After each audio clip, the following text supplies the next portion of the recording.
thanks. Well, good afternoon, ladies and gentlemen, and welcome to the penultimate interview in the Travel Mole series of WTM 21 chats.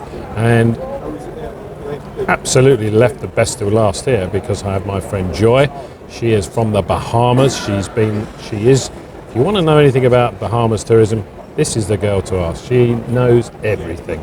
And we'll prove it right now with these questions. So, good afternoon, Joy. How are you doing? Good afternoon, Graham, and thank you for such a warm welcome on the last day, the last afternoon of World Travel Market. In fact, I feel that I should have come here first. You should have done.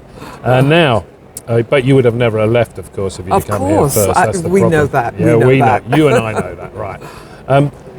Joy, we've obviously just been through this horrendous pandemic, and in many respects we're still in it. There's still lots of protocols, lots of changes and everything else. But how's the Bahamas doing? You know, because the Bahamas, not only is it attractive to the UK audience, but it has an international appeal, and obviously from North America and the United States. Have you been doing well this year? Graham, I think every single country in the world was impacted by the pandemic. March 2020, when we went into lockdown, this was devastating for the Bahamas. And while I speak about the Bahamas, I know it's not just the Bahamas. This was global. But when you consider that our country, that 50% of our GDP comes as a result of tourism, beyond that, about 60% of employment comes from people working in the tourism industry. The impact was immediate, it was devastating.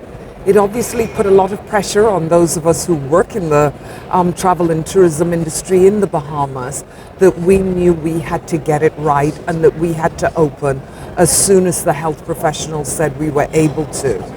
I'm pleased to say that with the work that was put in place between March and July, and then we had to go on pause again, through to the opening in November, those procedures and protocols are still what's put us where we are now in good stead. And our rebound, it's been steady. And in fact, there have been some very bright moments over the summer of 2021.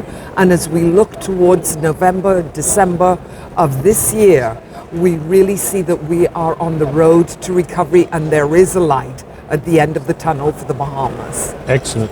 Now, do you think that during the pandemic, the Bahamas, the outer islands in particular, say they benefited, but you know, in the long run, the sort of product that you're offering with water-based and open spaces and wildlife and all those junk canoes and all these sorts of stuff that go on in the Bahamas, is it something you can build on?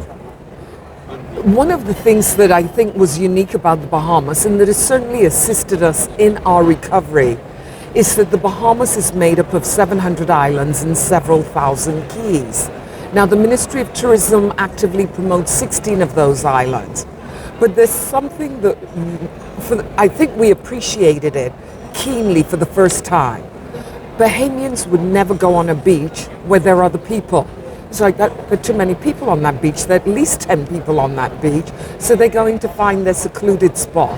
But what that meant is that it naturally lent itself to social distancing, self-isolation, and we found, particularly our travelers from the United States, people felt so safe coming to the Bahamas, having an experience of vacation, a holiday, when they'd been shut off for so long, but doing it when they knew that they were safe. Safe for a number of reasons. Our out islands were relatively untouched by coronavirus, so numbers were exceedingly low. I mean, you're talking in double digits only in the last 18 months, and then the ability to self-isolate, social distance, and still have this incredible outdoor experience. You could swim, you could dive, you could snorkel, you fish, anything that you wanted to do that included marine activity was still available. Excellent. And during this World Travel Market, I've spoken to a lot of tourism authorities, and many of them use the time of lockdown, of the pandemic, to rethink, reboot, replan really the future.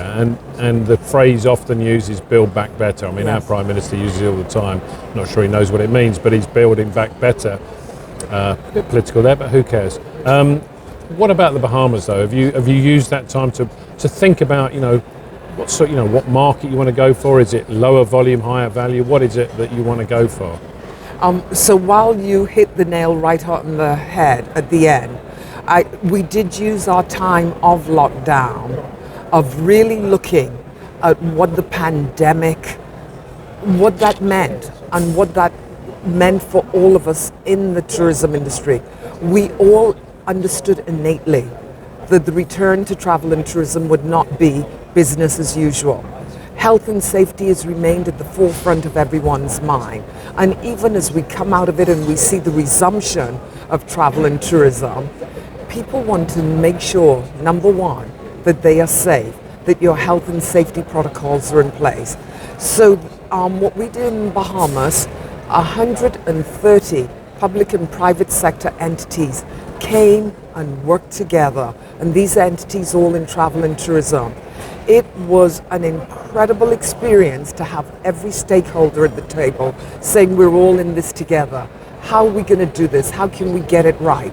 So looking at every single touch point for a traveler's journey, from entry into the airport to departure from that airport, but every point they touched in between.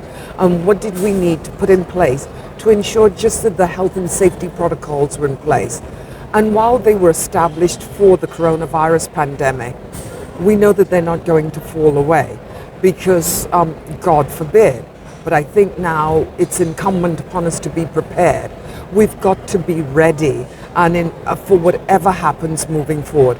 And one of those ways is that always ensuring that health and safety is at the forefront. That's just an example. Training, re-education.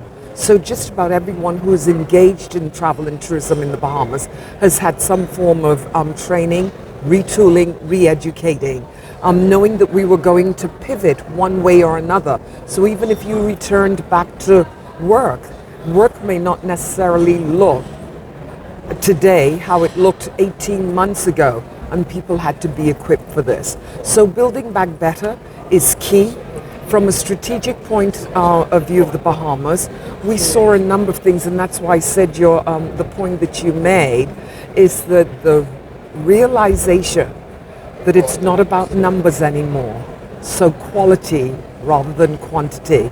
And if you just allow me a moment to give you a quick example, the Bahamas was really fortunate that we saw the return of cruising, but we saw it with home porting in the Bahamas. So out of a crisis came this amazing opportunity. One cruise line, Crystal Cruises, they came and they did an all Bahamas cruise, phenomenally successful. I mean, this was something that we had wanted to do for so long, but the numbers were smaller. But it was a type of clientele who got off that ship, went into these smaller, less traveled islands that cruise passengers would not ordinarily be able to go to because they're just too big and it was too many of them. Got off, got into the communities, and everyone understood when we at the ministry talked about it's not about numbers, it's about the quality of the traveler. They all said, I get it. And so you will see a lot more emphasis on that. And I think that's going to be one of the ways as we evolve that will be our direction moving forward as well. Good. One of the things that's come out a lot in these discussions, not here at WTM, but during COP26 and in the 6 months prior to this, is the feeling in the travel industry should be encouraging people to fly less and stay longer, or even cruise a little bit less and stay longer. Is that something that the Bahamas have considered and would support, or think is ridiculous? So how do you approach that? Yeah. So while the Bahamas may not have articulated it quite so clearly as you have, fly less, stay longer, coincidentally, our statistics is showing us that that's exactly what has happened in the last 10 months of this year, certainly.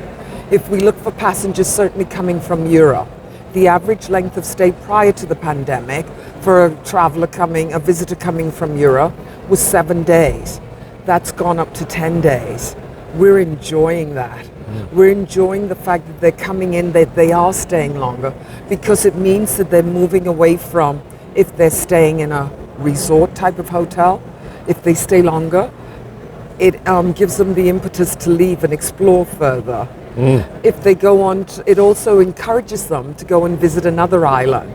The benefit for that is when they arrive in the capital city of Nassau, go to one of our family islands, I assure you, they fall in love.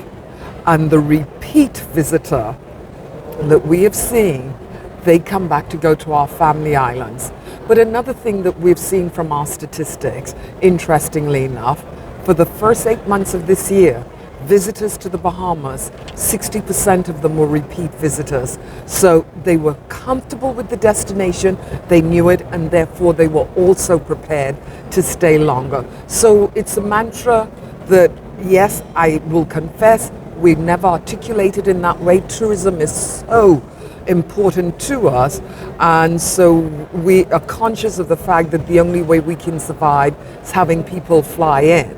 But I think if you tie that in with quantity and with people staying a longer period of time, the objective that every one of us, including the Bahamas, including the government of the Bahamas, wants to achieve, that in our own way we can achieve that objective as well.